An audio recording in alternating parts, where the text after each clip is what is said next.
Assalamualaikum warahmatullahi wabarakatuh. Saya Haikal Hanafi akan memonolog tentang sang orator. Saudara-saudari senasib pengangguran, adakah hak manusia, hak rakyat bangsa ini mendapatkan kesejahteraan hidup? Juga kita kaum buruh, bertahun-tahun kita memeras keringat melakukan kewajiban kita sebagai pekerja di pabrik ini. Tetapi apa yang kita dapat, eksploitasi, tebang dan jam kerja kita, tak ada jaminan kesehatan. Banyak teman-teman kita yang dilecehkan secara sesuai pemecatan sepihak. Terlalu lama kita diam, terlalu lama kita dihantui rasa takut. Harus bergerak melawan pendidikan itu semua dengan tangan kita sendiri. Sekarang hanya satu kata, melawan. Hidup buruh, hidup buruh, hidup buruh.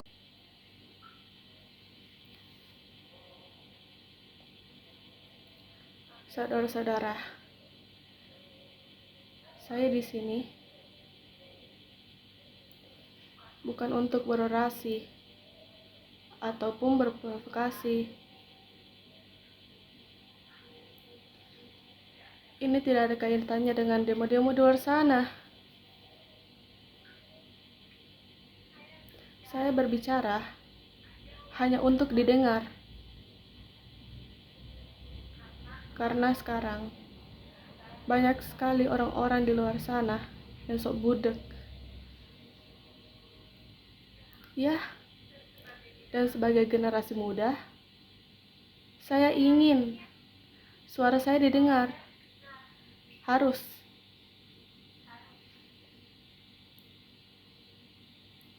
Tidak boleh ditawar-tawar lagi. Kalaupun ditawar, asal harga yang sesuai, yaitu sah saja.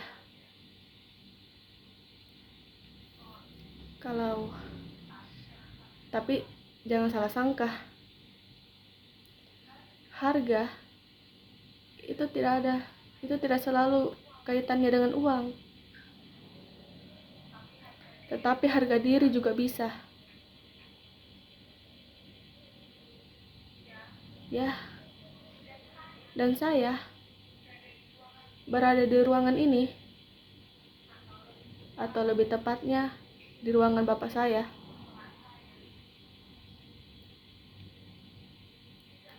Tidak lain karena masalah harga diri. Harga diri saya diremehkan. Suara saya tidak didengar oleh bapak saya sendiri. Semakin didiamkan, semakin membangkang.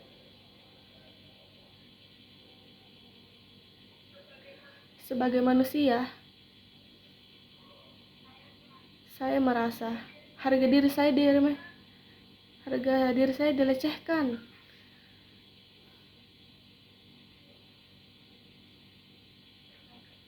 Berbagai cara sudah saya lakukan, tetapi buntu.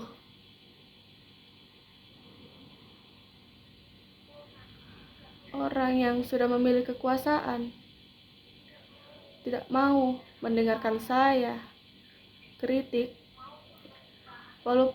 maupun permintaan. Ya, itulah penyakit orang ketika sudah berkuasa.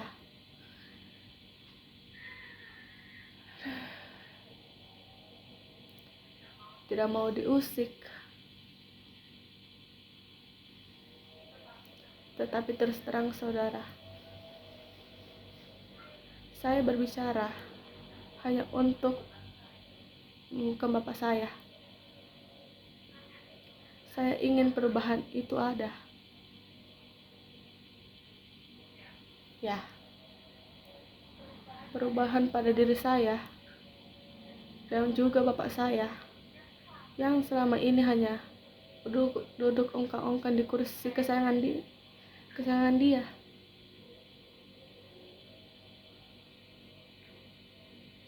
Bapak saya hanya memarahi saya dan ibu saya. Sementara ibu hanya diam, tak pernah bersuara. Sekalipun bersuara, yang terdengar hanyalah tangisan.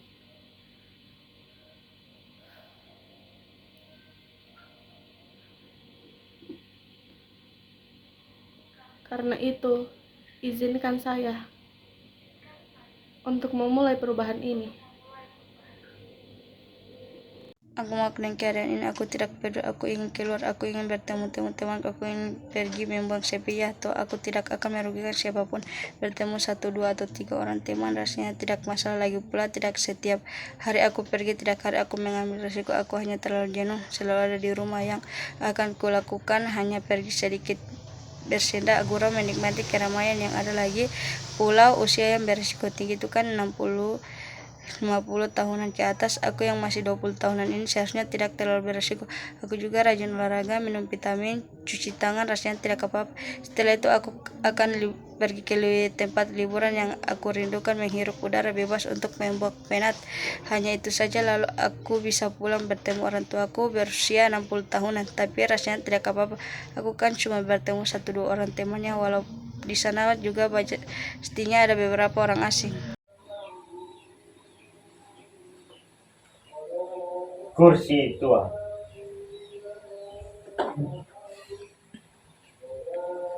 Saudara-saudara, saya di sini tidak melakukan orasi. Saya juga tidak melakukan provokasi. Ini tidak ada kaitannya dengan demo-demo di luar sana. Saya membawa megafon. Ini alat untuk saya berbicara agar saudara-saudara mendengar. Karena sekarang banyak orang telinganya pada bude, bukan karena apa, tetapi so bude, alias emang berpikir. Saya sengaja membawa alat ini agar suara saya didengar. Sebagai generasi masa depan, suara saya harus didengar, harus. Tidak bisa ditawar-tawar. Kalau mau menawar, asal harganya cocok. Jangan salah sangka, masalah harga TMSQ berhubungan dengan uang. Saya datang ke ruangan ini, atau tepatnya di ruangan bapak saya. Ini karena masalah harga diri yang dilemehkan. Suara anak tak pernah digerubis oleh bapak yang sudah kenakan ongkang-ongkang di kursi goyang. Semakin dibiarkan, semakin mengakar. Ia tak pernah mengurangkan suara saya. Sebagai anaknya, sebagai manusia, harga diri saya merasa dilecehkan. Saudara-saudara, sampai saat ini saya masih mempercayai Tuhan dengan segalanya. Pergantian siang dan malam, kehidupan dan kematian, untung dan rugi, marah dan cinta. Di dalam sebuah itu kita bertingkat, berjalan, bahkan dengan tempatku tanpa ya. Beragam kisah dengan bermacam rasa yang kecewa benar, kasut, benang kusut. Dibutuhkan kesabaran untuk menguranginya. Dan manakah kesabaran yang kita miliki kini kian menipis atau semakin sirna?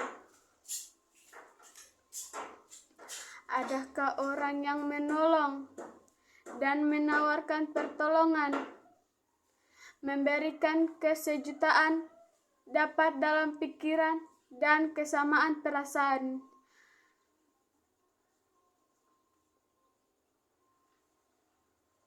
Seperti benang kusut, beramat berat bagi saya untuk menceritakan kisah ini, kisah yang saya sebut dengan episode daun kering. Terima kasih. Aku terlahir di keluarga yang menderita karena pincang soal materi dunia. Namun, kepincangan itu tak mematahkanku untuk menuntut ilmu. Ayahku seorang guru honorer, yang gajinya tentu jelas tak cukup untuk makan kami sebulan. Sedangkan ibuku sehari-hari di rumah saja, fokus mengurus anak-anaknya. Ya, aku adalah seorang anak guru honorer miskin itu, yang selalu menduduki peringkat pertama di kelas. Akulah adalah siswa yang tak pernah menyontek saat ujian. Meski akhirnya hal itu membuatku jadi dibenci teman-teman sekelas. Kini, segala perjuangan dan prinsip kebaikan yang ditanamkan orang tuaku mulai membuahkan hasil. Dengan prinsip kejujuran dan kegigihan yang aku miliki, aku mampu duduk sebagai seorang penegak keadilan tertinggi di negeri ini.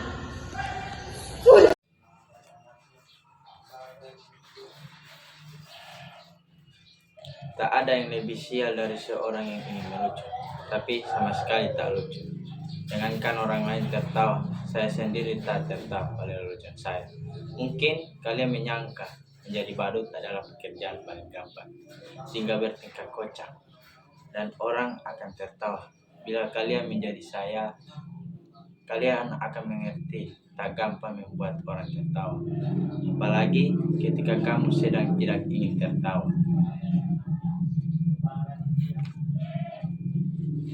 Orang kok gampang mengkafir-kafirkan orang hanya karena berbeda menjadi bermusuhan. Sekarang orang sepertinya senang bertengkar. Kalau Descartes bilang aku berpikir maka aku ada.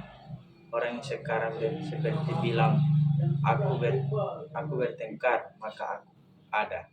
Bertengkar menjadi komoditi, diperjual belikan, bahkan seringkali diberi pembenaran atas nama keyakinan.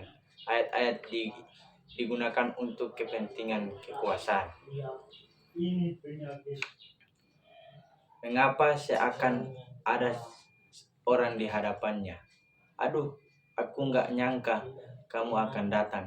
Silakan, maaf berantakan. Membersihkan tempatnya, menjondorkan kursi panjang, kursi yang biasa ada di warung. Duduklah. Mau minum apa?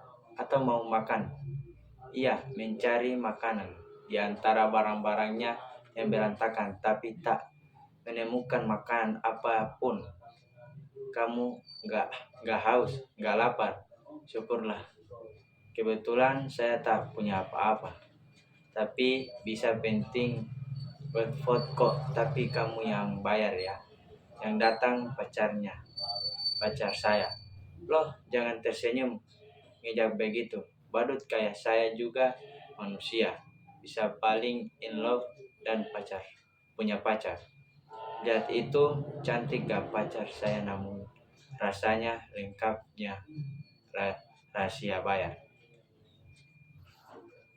Aku kira terima kasih kamu mau menemui saya. Saya kira kamu sudah melupakan saya. Tersenyum bahagia. Terima kasih kalau kamu terus ingat saya. Kamu pasti kangen ya. Saya juga rindu. Berat, kamu gak akan biar aku saja. Aku kira kamu sudah gak mau sama saya. Duduknya bergeser mendekat pacarnya. Katanya kamu punya pacar baru. Puisi kematian ini aku persembahkan untuk diriku. Aku yang mendambangkan ajalku. Aku yang menantikan saat jiwaku menghilang. Aku yang akan menantikan saat jiwaku hilang dari dunia ini. Puisi kematian ku persembahkan ini untuk diriku. Aku yang telah memenggal kepalaku sendiri. Aku yang berkali-kali mengarah pedang ke leher ini. Aku yang telah banyak membunuh bangsaku sendiri untuk melampiaskan perasaanku. Puisi kematian ini kutulis untuk diriku. Aku yang adalah berpulang berbagai sampah. Aku yang telah diberikan nyawa oleh orang lain. Aku yang sudah menghancurkan berbagai tubuh dan jiwa yang diberikan padaku. Puisi kematian ini kutulis untuk diriku sendiri. Aku yang berpura-pura membenci semua orang. Aku yang disayangi semua orang. Aku yang takut kehilangan kehangatan yang telah diberikan padaku. Puisi kematian ini kutulis untuk dia yang paling kusayangi. Dia yang akan datang ke sisi saat aku kesepian. Dia yang akan berjanji untukku jika aku takut. Dia yang akan mengulurkan tangan padaku bila ketakutan saat menarikku. Puisi kematian ini kuberikan untuk dia yang paling kusayangi, agar puisi ini dapat menjadi pengingat dariku, agar puisi ini bisa menjadi pelipur lara baginya, agar puisi ini dilupakan olehnya bila telah ada orang lain yang di sisinya. Puisi ini kupersembahkan untuk dia yang paling kucintai, dia yang paling mengerti diriku, dia yang mencintaiku sepenuh hati, dia yang akan melakukan apapun demi aku dan akan mendapat balasan yang sama. Puisi kematian ini tidak ada karena aku telah menemukan tempatku berada di seharusnya. Karena sedang biar dan sepotong langsung puisi kematian ini. Puisi kematian ini tidak ada karena aku telah menemukan tempatku berada yang seharusnya. Karena aku sedang menanggung beban yang sebanding dengan rasa bersalah dan kebencianku. Karena aku tak ingin kematian memisahkanku dari orang-orang yang kusayangi.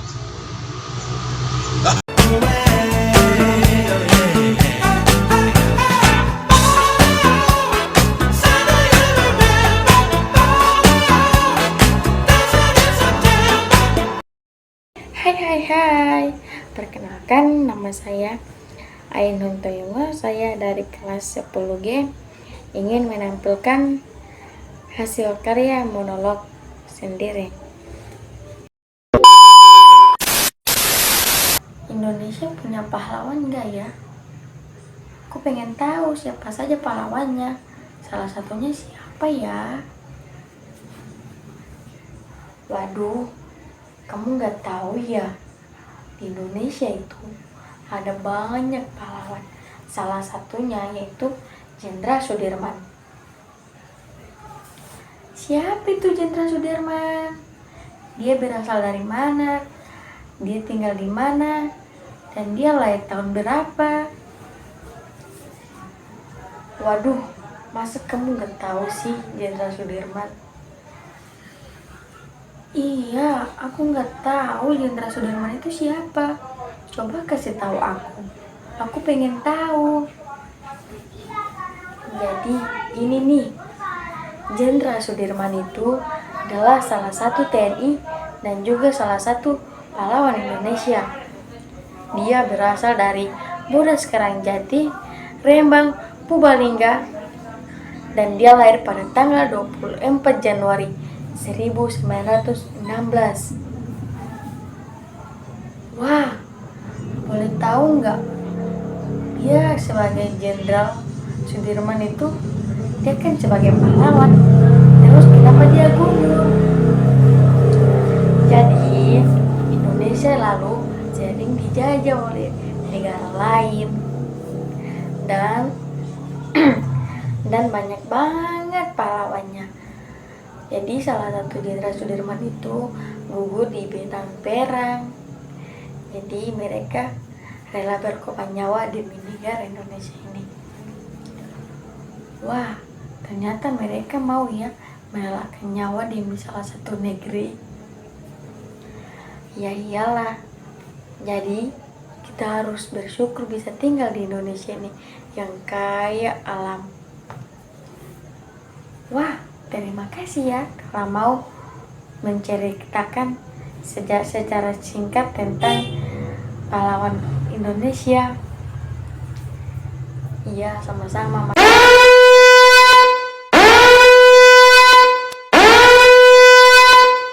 Sekian dari saya. Apabila ada kata lebih dan kurangnya, saya mohon maaf karena setiap manusia pasti punya kekurangan dan kelebihan. Jangan lupa bersyukur. Bye-bye. Wassalamualaikum warahmatullahi wabarakatuh.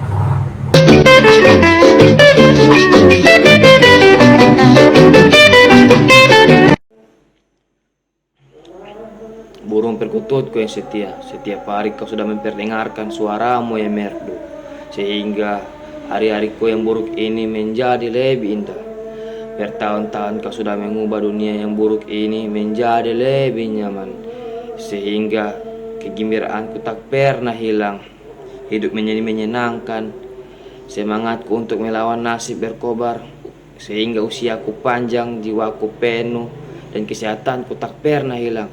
Untuk segala jasa-jasamu itu kuberikan kau sebuah hadiah yang sangat istimewa, yaitu kemerdekaan. Lihatlah langit biru, kesanalah kamu harus memandang. Itulah yang sudah dicita-citakan oleh setiap orang. Itulah yang sudah diserukan oleh para pemimpin yang berteriak di atas podium. Itulah yang sudah diserukan oleh yel-yel para mahasiswa di dalam demo. Itulah yang sudah tertulis dalam lirik-lirik lagu para penyanyi rock yang memuji kebebasan. Di kesanalah kamu harus terbang. Terbanglah, terbanglah. Assalamualaikum warahmatullahi wabarakatuh. Perkenalkan, nama saya Jardi Teota. Saya dari kelas 10I. Saya akan membawakan monolog tentang harakiri. Puisi kematian ini kupersembahkan untuk diriku. Aku yang menambahkan ajal. Aku yang menantikan saat jiwaku menghilang. Aku yang menantikan saat jiwaku menghilang dari dunia ini. Puisi kematian kupersembahkan untuk diriku. Aku yang meninggalkan kepalaku sendiri. Aku yang berkali-kali mengarahkan pedang ke leher ini. Aku yang telah banyak membunuh bangsaku sendiri untuk melampiaskan persaanku. Puisi kematian ini kutulis untuk diriku. Aku yang adalah kumpulan sebagai sampah. Aku yang telah diberikan nyawa oleh orang lain. Aku yang sudah menghancurkan sebagai tubuh dan jiwa yang diberikan padaku. Puisi kematian ini kutulis untuk diriku sendiri. Aku yang berpura-pura membenci semua orang. Aku yang disayangi semua orang. Aku yang takut kehilangan kehangatan yang telah diberikan padaku. Puisi kematian ini kutulis untuk dia yang paling kusayang. Dia yang akan datang ke sisiku saat aku kesepian. Dia yang akan bernyanyi untukku jika aku takut. Dia yang akan mengulurkan tangan padaku bila kekuatan jahat menarikku. Puisi kematian ini kuberikan untuk yang paling kusayangi, agar puisi ini dapat menjadi pengingat diriku, agar puisi ini bisa menjadi pelipur lara baginya, agar puisi ini dilupakan oleh bila telah ada orang lain di sisinya. Saudara-saudara, di sini saya tidak akan melakukan orasi. Saya juga tidak akan melakukan provokasi. Ini tidak ada kaitannya dengan demo-demo, meski saya membawa megafon. Alat ini untuk saya berbicara agar saudara-saudara mendengar. Karena sekarang sudah banyak orang yang telinganya budak, bukan karena apa, tapi sok budak alias emang berpikirin. Saya sengaja membawa alat ini agar suara saya didengar. Sebagai generasi masa depan, suara saya harus didengar, harus, tidak bisa ditawar-tawar. Kalau mau nawar, asal harganya cocok, gak apa-apa. Jangan salah sangka lagi, masalah harga tidak mesti berhubungan dengan uang, tetapi harga diri juga bisa kan? Ya, memang saya datang ke sini, tepatnya di rumah bapak saya, karena masalah harga diri. Harga diri saya dilemahkan, suara anak tak pernah digubris oleh bapak yang sudah keenakan angkang-angkang di kursi goyang. Semakin dibiarkan, semakin mengangkang. Dia tak pernah menghiraukan suara saya sebagai anaknya.